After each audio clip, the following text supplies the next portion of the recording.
What's up, Night Owl? Steely here, back with another Virulent review, this time of the sci-fi sandbox game, The Outer Worlds. You'll begin Outer Worlds with a robust character creation system before the game wakes you up from your cryo sleep so you can begin your journey. Within minutes, you're left to explore the starter planet, and right away the game shows you just how beautiful and vibrant the environments are. Everything about this game is just gorgeous, from the planets in the sky to the wrecked ships on the ground and even the indoor facilities. Everything just comes together beautifully. The art in this game would have absolutely been my top praise if it wasn't for this next point, the replay value.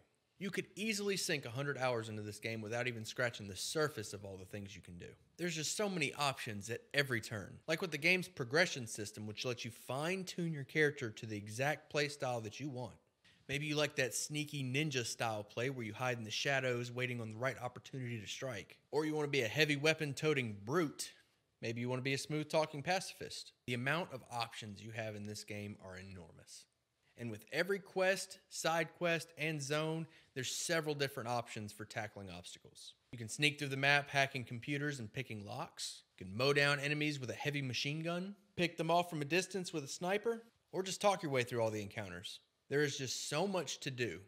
And with each new environment, although they're small, are really dense with content. Let's see, 2.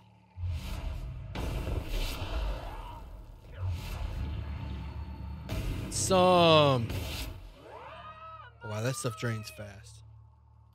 Oh, wow, they got a lot of health. The hell? Best aim. The storyline is over the top and at times hilarious. The setting is a parody of extreme capitalism where giant corporations control everything, and every citizen is just a cog in the ever-expanding corporate machine. You'll find yourself laughing as NPCs shamelessly plug a product while asking you to perform a task. All Spacer's Choice weapons are now 30% less likely to malfunction. You've tried the best, now try the rest.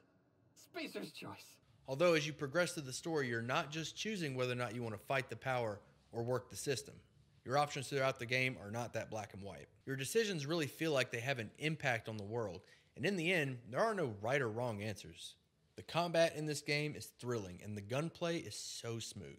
There's a variety of different creatures, environments, and enemy types to keep the combat fresh as you go.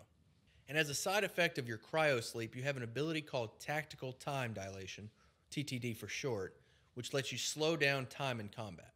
This ability is not essential, however, and it can be overlooked completely if you prefer not to interrupt your combat with the time slow. The character progression follows a pretty typical RPG format. Kill enemies, complete quests and side quests in order to gain XP, which causes you to level up. As you level up, you'll gain skill points, which you can use to specialize your character, as well as unlock unique effects, and you'll also gain perks, which you can use to augment your playstyle. The game also provides you with a great deal of statistics on each piece of gear for all the number crunchers out there. I do, however, have some minor nitpicks about the game. My original expectation of the game was that I would spend most of my time running around shooting things and looting, and occasionally going back to town to sell and talk to an NPC to find out where to go and who to shoot next. No, this game is the exact opposite. You are going to spend an enormous amount of time looking at dialogue boxes and listening to NPCs talk about the local drama and the world around them. Now, that's not to say that this aspect of the game is bad. The characters and the story are fantastic, and the characters have dialogue options that are both funny and engaging, and they really draw you into the setting. The reason that I list it as a minor nitpick is because I personally found myself getting anxious for the next opportunity to start shooting things while listening to or interacting with various NPCs.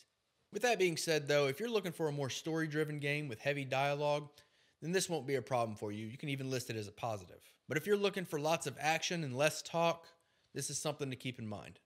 Now, another small issue I have with the game is that the enemies die rather quickly, and there's usually not very many of them, so combat doesn't last that long. That's not to say that the combat isn't thrilling with all the explosions and the guns, and like everything else in the game, visually stunning. It just feels like it ends too soon. If you're interested in longer, more challenging combat, I would recommend upping the difficulty. I personally played through the game on normal, and it became a cakewalk after I found some of the game's more high-powered weapons. I would say that if you have even the slightest bit of experience with a shooter, to bump the difficulty above normal to keep the combat more interesting. Overall, I'd say Outer Worlds is a great game, and I would highly recommend picking this one up. There is just so much to this game that it's easy to get your money's worth out of it. I'd say that if you enjoyed Fallout 3 or Fallout New Vegas, that this game would make a great transition from those. Hey, thanks for watching. I hope you enjoyed it, and if you did, You know how YouTube works. Hit those buttons, leave a comment down below.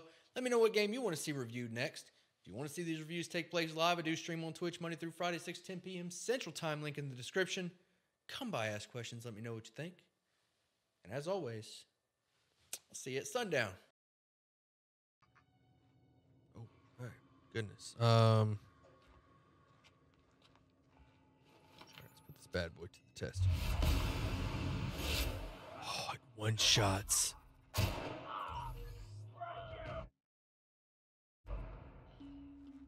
It's so good. Watch this.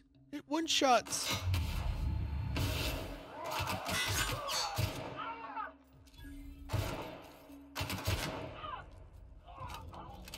love this gun. Hell yeah.